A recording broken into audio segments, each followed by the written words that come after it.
അതായത് ഉണ്ടയൊക്കെ മാറി. ഉണ്ടയൊക്കെ മാറി. തിങ്കളും ബുധനും പച്ച മത്സ്യമുണ്ട്. ശനിയാഴ്ച ആട്ടിറച്ചി 100 ഗ്രാമിൻ്റെ ആട്ടിറച്ചി കൊടുക്കും. തിങ്കളും ബുധനും 140 ഗ്രാമിൻ്റെ പച്ച മത്സ്യം. ബാക്കിയുള്ള ദിവസങ്ങളിൽ പച്ചക്കറിയാണ് സാർ. എല്ലാ ദിവസവും ഉച്ചയ്ക്ക് 250 ഗ്രാം അരിയുടെ ചോറ് കൊടുക്കും. ഒരു മിനിറ്റ്, ഇത് ഫുള്ളായിട്ട് കേൾക്കണോട്ടോ. ഇത് 5 സ്റ്റാർ ഹോട്ടലിലെ ഫുഡോ അല്ലെങ്കിൽ ഈ പറഞ്ഞ പോലെ മികച്ച വലിയ ഈ പറഞ്ഞ പോലെ പേര് കേട്ട ഹോട്ടലുകളിലെ ഫുഡൊന്നുമല്ല കേട്ടോ, ഡിഷ് കാര്യങ്ങളൊന്നുമല്ല. നമ്മുടെ ജയിലിൽ അത് പീഡനവും കൊലപാതകവും ചെയ്യാൻ പറ്റണ അറാമ്പറപ്പൊക്കെ ചെയ്ത് നമ്മൾ പോകുന്ന മനുഷ്യരെ തന്നെയാണ് പോയി കിടക്കണ ജയിലിലുണ്ടല്ലോ മൂക്കമുറ്റം കിട്ടുന്ന. അതായത് ഇവിടെ പട്ടിണി, ഇവിടെ കള്ളവും ചെയ്യുള്ള തെറ്റും ചെയ്യാണ്ട് നടക്കണവും പട്ടിണി കിടക്കുന്നവരുണ്ടാവും.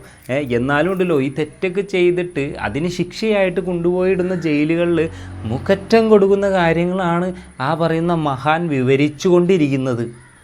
അരിയുടെ ചോറാണ്. വൈകുന്നേരം 200 ഗ്രാം അരിയുടെ ചോറ്. അപ്പോൾ അത് അത്യാവശ്യം നല്ല ക്വാണ്ടിറ്റിയാണ്. അത്ര കഴിക്കാൻ പറ്റില്ല. എന്ന് വെച്ചാൽ നമ്മളെ ഒരു കാക്കിലോ നമ്മൾ പറയുന്നില്ല, അത്രയും നമ്മൾ അരിയുടെ ചോറ് നമുക്ക് കഴിക്കാൻ പറ്റില്ല. ഇത് വെന്ത് വരുമ്പോൾ കൂടുതൽ. രാവിലെ 200 ഗ്രാമിൻ്റെ ഗോതമ്പാണ് കൊടുക്കുക. ഇപ്പോൾ ഗോതമ്പ് ചപ്പാത്തിയുടെ ഒരു ഫോമിൽ നമ്മൾ കൊടുക്കുന്നത്. ചപ്പാത്തി രാവിലെ ഇപ്പം ഞായറാഴ്ചയാണ് ഇഡ്ഡലിയോ ദോശയോ, അതിൻ്റെ കൂടെ ചമ്മന്തി ഉണ്ടാവും. തിങ്കളാഴ്ച ചപ്പാത്തിയും കടലക്കറിയും. ചൊവ്വാഴ്ച ഉപ്പുമാവും ഗ്രീൻ പീസ് കറി. ഭക്ഷണത്തിൻ്റെ കാര്യത്തിൽ അരിയുടെ ചോറാണ്. വൈകുന്നേരം 200 ഗ്രാം അരി. അത്യാവശ്യം നല്ല ക്വാണ്ടിറ്റി നമ്മൾ ഒരു കാക്കിലോ നമ്മൾ പറയുന്നില്ല, അത്രയും നമ്മൾ അരിയുടെ ചോറ് നമുക്ക് കഴിക്കാൻ പറ്റില്ല. ഇത് വെന്ത് വരുമ്പോൾ കൂടുതൽ. രാവിലെ 200 ഗ്രാമിൻ്റെ ഗോതമ്പ്